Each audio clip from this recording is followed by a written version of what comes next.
وہ خود بتاتے ہیں کہ جس طرح کوئی محدث حدیث پڑھاتا ہے تو اس کے اگر 3-4 مطلب نکل سکتے تو سارے بیان کر دیتے ہیں نا.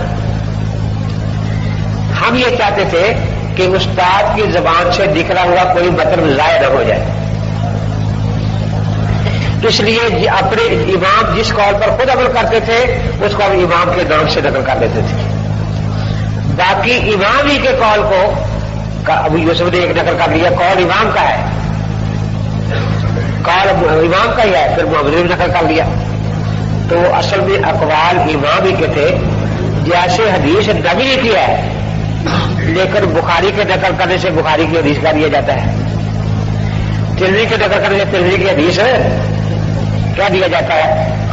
تو وہ کہتے ہیں اقوال سارے امام کے ہوتے تھے، اس لیے جس پر امام فتویٰ دیتے تھے اس کو امام کے نام سے نقل کرتے تھے.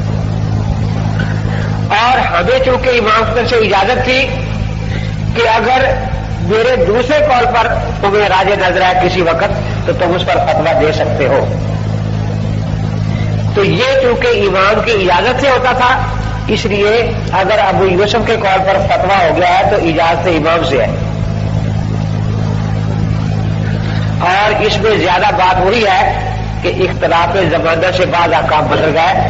امام صاحب کا زمانہ تو سارا کال قرون کا زمانہ ہے نا، اور یہ بعد میں لوگ حالات بدل گئے کچھ. اب دیکھو اس کی 1-2 مثالیں عرض کرتا ہوں تاکہ بات سمجھ آ جائے. امام ابو حنیفہ رحمۃ اللہ علیہ فرماتے ہیں کہ نبیذ جو شدید قسم کا ہے میں اس کو حرام نہیں کہتا، کیونکہ اس سے بعض صحابہ کو فاسق کہنا لازم آئے گا. بخاری بھی میں ہے کہ اب حضرت بڑا نبیذ شدید پیتے تھے، نسائی میں بہت سی باتیں. اور مجھے کوئی کہے کہ تو ایک قطرہ پی تو میں ایک قطرہ بھی اس کا پینے کو تیار نہیں ہوں. اس لیے امام صاحب کا فتویٰ اس کے جواز پر تھا. صاحبین کے زمانے میں خیال قرون ختم ہو گیا. اس زمانے میں اگر کوئی امام صاحب کے زمانے میں پیتا تھا تو صرف طاقت حاصل کرنے کے لیے ایک دوائی کے طور پر اور نشہ سے کم اس کی جواز کی گنجائش تھی. لیکن صاحبین کے زمانے میں دیکھا کہ خیال قرون گزر گیا ہے، اب انہوں نے اس کو مشکل مشغلہ بنا لیا، انہیں حد میں جواب پر فتویٰ دے دیا اور وہ بھی امام ہی کا تھا. تو یہ زمانے کے حالات بدلنے کی وجہ سے فتویٰ امام ابو یوسف کے قول پر ہو گیا، صاحبان کے قول پر ہو گیا. اب کتنا عرصہ یہ فتویٰ چلا امام صاحب کے قول کی. ہومیوپیتھی جو ہے اس میں تو الکوہل شامل ہوتی ہے نا. ہومیوپیتھی امام ابو حنیفہ کے فتوے کے بغیر چل سکتی ہی نہیں. ساری دنیا آج کل ہومیوپیتھی علاج کر رہی ہے نا. اس میں اصل جو تو الکوہل ہے. الکوہل جو ہے وہ شراب کے عرق کو کہتے ہیں. تو اب دیکھیے اب ساری دنیا غیر مقدر بھی ہومیوپیتھی دکان کھولی ہوئی ہے. سٹیج پر اعتراض کرتے ہیں کہ امام ابو حنیفہ کا یہ جو قول تھا یہ غلط ہے، اور دیکھتے روز دوائی دیتے ہوئے گا. دیکھیے حالانکہ امام ابو حنیفہ کے فتوے کے بغیر ہومیوپیتھی علاج کی کسی کے ہاں گنجائش نہیں ہے بالکل. تو اس لیے صاحبین کے اقوال جو ہے وہ خود امام ہی کے اقوال ہے. اگر حالات کی وجہ سے انہوں نے یہ فتویٰ دیا ایک قول پر تو خود امام کی اجازت سے دیا، امام کی ان کو اجازت تھی. تو اس لیے یہ کہنا کہ صاحبین کے قول پر فتویٰ کرے تو وہ بھی یوسفی کا لاؤ نہیں. جو اگر بخاری کی حدیث ہے تو وہ بھی نبی کی حدیث ہے، ترمذی نے نقل کیا تو وہ بھی نبی کی حدیث نقل ہی ہے. اس طرح یہ جس طرح ان کی نسبت ایسی ہے جیسے حدیث میں بخاری کی طرف، مسلم کی طرف، ترمذی کی طرف. تو جیسے حدیث اصل میں نبی کی ہے لیکن یہ نسبتیں الگ ہے، اس طرح قول سارے امام ابو حنیفہ رحمۃ اللہ علیہ کے ہیں. اور ان کی طرف نسبت جو ہے وہ صرف اس کے روایت کی ہے یا فتویٰ دینے کی. اور فتویٰ دینے کی بھی چونکہ یہ بیچ تھے خود، اس لیے ان کو امام کی طرف سے اجازت تھی کہ حالات کے بدلنے کی وجہ سے اگر دوسرے میرے قول پر فتوے کی گنجائش ہو تو تم دے سکتے ہو. تو امام کی اجازت سے کیونکہ سب کچھ ہوا اس لیے یہ سب کچھ امام ہی کا مذہب کہلائے گا، یہ ابو یوسف کا مذہب نہیں کہلائے گا. اسی لیے کوئی اپنے آپ کو ابو یوسف نہیں کہتا، کوئی اپنے آپ کو زہری حسنی نہیں کہتا، سب کے سب حنفی کہتے ہیں. یہ تو تھا صحابین والا مسئلہ، کچھ سمجھ میں آئے گی بات؟ اب رہ گیا یہ جو عثمانی وغیرہ شور مچا رہے ہیں کہ ابو حنیفہ کہتے ہیں کہ تنخواہ لینی جائز نہیں، یا زوجہ مفقود الخبر نے آپ نے امام مالک کے قول پر فتویٰ دے دیا، یا شہادت کے بارے میں آج کل چاروں کو چھوڑ کر قاضی ابن ابی لالہ پر فتویٰ دیا جا رہا ہے۔ تو جب تم نے ابو حنیفہ کا قول چھوڑ دیا اب تم حنفی کیسے رہے؟ اعتراض تو زبردست ہے نا ان کا، لیکن جہالت کا اعتراض ہے، کوئی اعتراض نہیں ہے یہ۔ میں نے بتایا کہ اصل فقہ قاعدوں کا نام ہوتا ہے، جزیات کا نام نہیں ہوتا، اس لیے ان زمانوں کے اعتبار سے ہمارے قاعدے یہ بتاتے ہیں کہ اگر آج ابو حنیفہ ہوتے تو فتویٰ ان قاعدوں کے مطابق اس مسئلے پر دیتے۔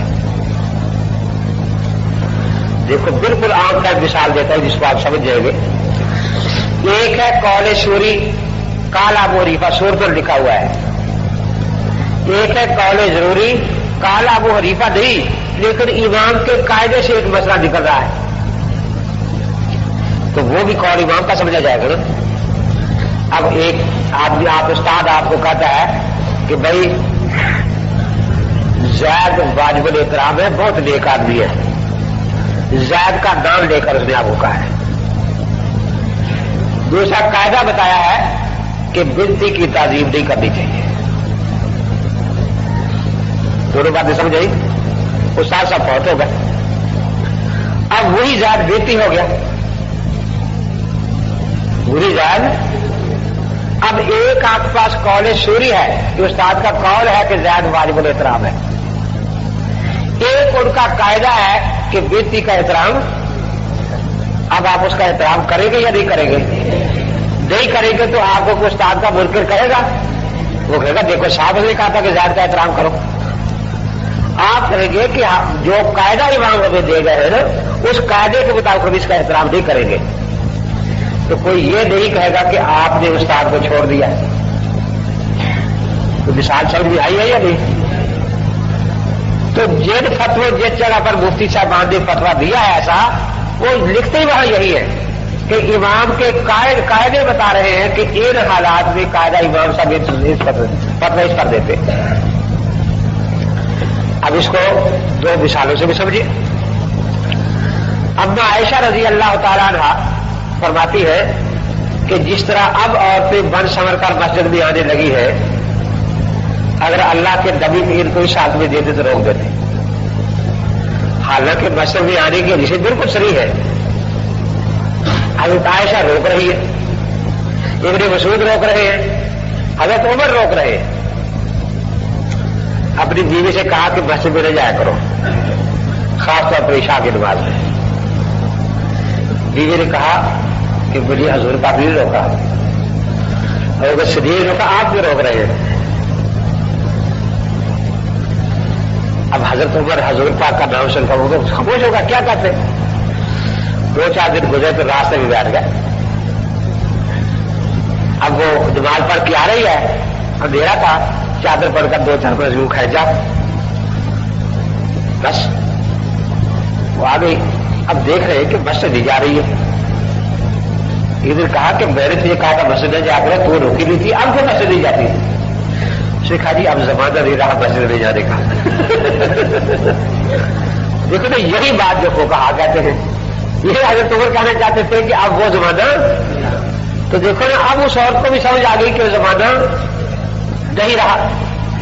اب اما جی دیکھو یہ نہیں کہہ رہی، کوئی یہ نہیں کہے گا کہ اما جی نبی کے خلاف ہے اور اس مسئلے میں ہم عائش بھی ہے نب محمدی نہیں ہے، بلکہ اما جی حضرت عمر عبداللہ بن مسعود یہ مزاج شناس رسول ہے، یہ مزاج شناس رسول ہے۔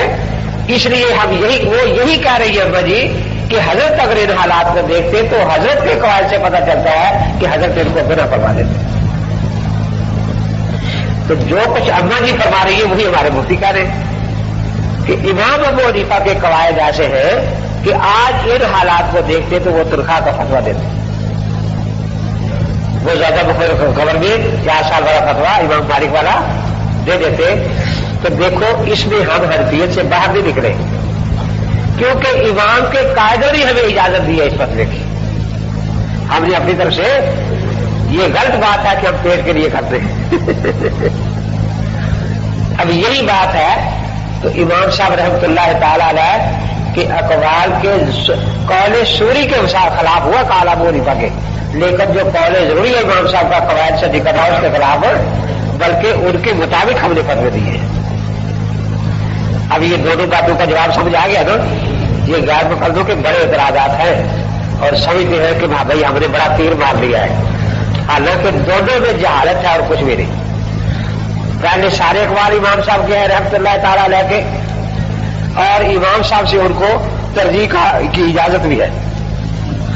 اور دوسرا جو ہے یہ جو میں نے قول سوری اور قول ضروری کا لفظ استعمال کیا، یہ دونوں لفظ لکھ لیں گے نا کہ زائد قابل احترام ہے، بدی قابل احترام نہیں. دیکھو کتنی عام فہم مثال دی ہے جو آپ بچے کو بھی سمجھا سکتے ہیں. اس کا مطلب ہے رکوع پر ہی چل رہے ہیں آج.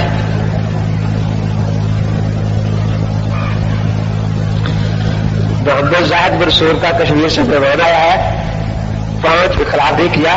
کون سی جلد میں لکھا ہے؟ شامی کی پہلی جلد میں جہاں رسم المفتی چل رہی ہے نا، کتاب الطہارت سے جہاں شروع ہوتی ہے شامی میں، اس سے 2-3 صفحے پیچھے، اور رقود رسم المفتی میں درمیان میں تقریباً صفحہ یہ اس پر تفصیل سے یہ لکھا ہے. اچھا، طلباء میں غیر مقلد زیادہ ہوتے ہیں، دوسرے مقلد کم بھی ہوتے ہیں، کیونکہ رک کے غیر مقلد بن کر یہ لکھتے ہیں. یہ ہے کہ استاد مصطفی حقیقت فقہ میں ہے کہ امام ابو حنیفہ نے فرمایا کہ میری تقلید نہ کرنا نہ مالک کی نہ کسی اور کی. تو جب امام ابو حنیفہ نے فرمایا کہ تقلید نہ کرنا، پھر بھی تم تقلید کرتے ہو، بڑی عجیب بات ہے نا. جہالت جو ہے یہ غیر مقلدیت کا دوسرا نام ہے. میں نے مسئلہ کیا لکھایا تھا؟ مسائل اجتہادیہ میں مجتہد پر اجتہاد واجب ہے، غیر مجتہد پر تقلید واجب ہے، اور غیر مقلد پر تعزیر واجب ہے.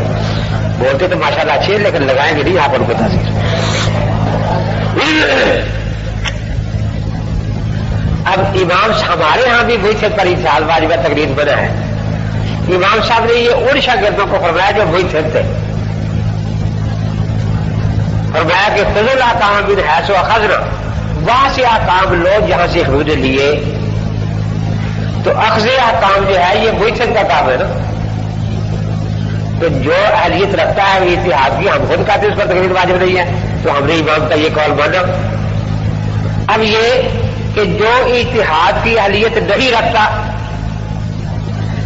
اس کو کہیں امام نے منع کیا ہے. اس پر ایک بات اور یاد آئی، انعام الموقعین جو ہے کتاب ابن قیم کی، اس کے نام میں اختلاف ہے، تو اس کو انعام الموقعین پڑھتا ہے، کوئی انعام الموقعین پڑھتا ہے. کیونکہ اگر موقعین ہو تو توقیع سے یہ بنی ہے، توقیع میں دستخط. جن لوگوں نے ابن تیمیہ کی سزا کے لیے دستخط کیے تھے ان کے خلاف یہ کتاب لکھ رہے ہو ابن قیم نے، ابن تیمیہ کے اپنے استاد کی حمایت میں. تو اگر توقیع سے لیا جائے تو پھر تو اس کا نام ہے اعلام الموقعین، کہ جو دستخط کر کے میرے استاد کی پٹائی کروائی ہے ان کے خلاف میں کتاب لکھ رہا ہوں. ان کو بتا رہا ہوں کہ ابن تیمیہ جو ہے وہ متبار پھر بدل کا. اور اگر یہ ہے او کا یوں کہ یہ کام ہوتا ہے کسی کے برائی بیان کرنا، کسی کے عزت میں ہاتھ ڈالنا، تو اگر اعلام الموقعین ہے پھر یہ کہ جو جن لوگوں نے میرے استاد کی عزت میں ہاتھ ڈالا ہے میں ان کو خبردار کرنا چاہتا ہوں. ایک اس کا نام بعد اعلام الموقعین بھی لکھا ہے کہ جو اب ابن تیمیہ کے موافق ہیں ان کو بتانا چاہتا ہوں کہ ابن تیمیہ کا مسئلہ صحیح تھا. وہاں امام احمد کا قول لکھا ہے، کیونکہ یہ قول امام احمد سے بھی ہے نا تقلید نہ کرو، چاروں اماموں سے ہے نا. اب کن کو وہ کہتے تقلید نہ کرو؟ امام احمد بیٹھے ہیں، ان کا بیٹا عبداللہ بیٹھا ہے، وہ کہتا ہے کہ کسی نے پوچھا کہ ایک آدمی کو 1,00,000 حدیث یاد ہے، کتنی؟ وہ فتویٰ دے سکتا ہے؟ فرمایا نہیں. کہ 2,00,000 یاد ہو؟ فرمایا نہیں. کہ 3,00,000 یاد ہو؟ فرمایا نہیں. کہ 4,00,000 یاد ہو؟ فرمایا نہیں. کہ جی 5,00,000 یاد ہو؟ فرمایا کہ امید ہے کہ فتوا دے سکے. اب دیکھو نا, ان کے ہاں گوئچھد وہ ہے جو 5 لاکھ حدیث کا حافظ, اس کو تو کہتے ہیں فتوا دے, اور جو 4 لاکھ والا بھی ہے وہ بھی تقریر کرے گرو سے مجھ سے فتوا دے, خود فتوا نہیں دے سکتا. اب یہ بات شاہ ولی نے بھی ایک دلجیت میں لکھی ہے, یہی قول اور رحمۃ اللہ تعالی لیتا. تو مقصد وہی ہے کہ ائمہ نے جن کو منع کیا ہے تقلید سے, وہ مجتہدین کو منع کیا ہے, اور جن کو اجازت دی ہے. اب چاروں اماموں کی فقہ کی متون موجود ہے نا, اس کے ساتھ آیت حدیث مسئلے کے لکھی ہوئی ہے. فقہ کے جو مسئلے عوام کے لیے جمع کرائے چاروں اماموں نے, اس کے ساتھ کوئی دلیل نقل کی ہے. یہ کس لیے لکھوائے تھے کہ لوگ ان پر عمل کریں. تو یہ لاکھوں مسائل جو ہیں ائمہ کے, ان کو بلا ذکر دلیل جمع کروایا, بلا ذکر دلیل, تاکہ بلا مطالبہ دلیل ان مسائل پر عمل لوگ کریں عوام. تو یہ دعوت تقلید ہے یا نہیں؟ تو یہ اس کا مطلب کہ ائمہ سے دعوت تقلید تواتر کے ساتھ ثابت ہے. یہی بات سمجھ آئی. یہ جو ہزاروں لاکھوں اقوال ائمہ کے موجود ہیں جو جمع کروائے تاکہ لوگ ان پر عمل کریں, تو ہر قول کے ساتھ آیت اور حدیث نقل کی ہے دلیل دیکھیے نا. اب لوگ اس پر عمل, لوگوں کا عمل کرو بلا مطالبہ دلیل, اسی کا نام تقلید ہوتا ہے نا. تو گویا چاروں اماموں سے تواتر سے ثابت ہے کہ غیر مجتہد تقلید کرے. پھر کفایہ کتاب الصوم, کفایہ جو ہدایت کی شرح ہے, کتاب الصوم میں یہ مسئلہ ہے کہ اب امام ابو یوسف امام محمد ابو حنیفہ سے ہے کہ عامی پر تقلید واجب ہے, عامی پر تقلید. تو یہی ہم کہتے ہیں مجتہد پر حرام ہے, عامی پر واجب ہے. تو دیکھو ہم نے امام کے دونوں قولوں کو مانا. اب آج کل کے حساب سے اس کی مثال آپ فہم سمجھے. ایک ڈاکٹر صاحب ہیں, وہ میڈیکل کالج میں پڑھا رہے ہیں جن کو ڈاکٹر بنانا ہے, ان کو وہ بار بار کہتے ہیں کہ بھئی جہاں سے سمجھ لیا پھر پوچھو, کیونکہ ان کو ڈاکٹر بنانا ہے نا. ان کو خود کہتے ہیں کہ بالکل غافل نہ ہو کے بیٹھو, پوچھو جو بات سمجھ رہی ہے پوچھو. کوئی نہیں پوچھتا اس کو بار بار کہتے پوچھو, کہتے یہ نہیں کہتے. وہی ڈاکٹر چھٹی کے بعد آ کر اپنے کلینک کو بیٹھ جاتا ہے. وہاں وہ شاگرد تھے جن کو ڈاکٹری کا کورس کرا رہا تھا. اب مریض بیٹھا سب نے, وہ کہتا جی یہ آپ نے 2 گولیاں دی ہیں اور یہ 1 دی ہے 3 دن کے بعد, یہ 2 روز, یہ کیوں جی سمجھاؤ مجھے. اسے ڈاکٹر نہیں سمجھائے گا کہ بھائی دوائی لے رہی ہے کیا, میرا دماغ میں چاٹتا ہوگا, چلا جائے گا. کیونکہ یہ عامی آدمی ہے نا, اس کو ڈاکٹر بنانا تو نہیں نا, نہ اس کو سمجھ آئے گی, وہ واقعات سے ہی واقف نہیں ہے. تو جو اس ڈاکٹر کا طریقہ وہاں اور ہے جن کو ڈاکٹری کا کورس کرا رہا ہے, اور یہاں اور ہے جو عامی آدمی ہے. تو یہ تو ہر فن میں ہوتا ہے. ہر فن کا امام جس کو فن سکھا رہا ہے. اب دیکھیے آپ کو سرفناب استاد پڑھا رہے تھے, تمرینات کراتے ہیں نا کتنی زیادہ, اور آپ کو نہیں آتا پوچھتے ہیں. لیکن جو کچھ بھی نہیں جانتا اس کو آپ زبر زیر لگا دیں 1 سطر پر, وہ کہے گا زبر کیوں ہے, کہ پھر تجھے کیا پتا کیوں ہے, تو پڑھ رہا بس, یہی کہا گے نا. تو دیکھو یہ بات بالکل واضح ہے, لیکن غیر مقلدوں کی عقل جو ہے وہ ماری ہوئی ہے. امام کا وہ قول عوام پر لگاتے ہیں جو مجتہدین کے بارے میں ہے.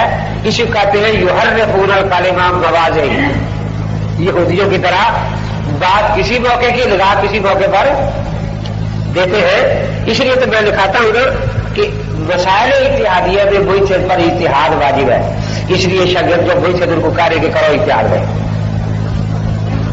جس طرح بھی کر سکتے ہیں. اور غیر مجتہد پر تقلید واجب ہے. کسی امام نے غیر مجتہد کو تقلید سے روکا ہو, عامی کا لفظ ہو, عین الف میم یہ 4 حرف ہے نا, ہم 4 لاکھ روپے انعام دیں گے, کوئی لے آئے غیر مقلد.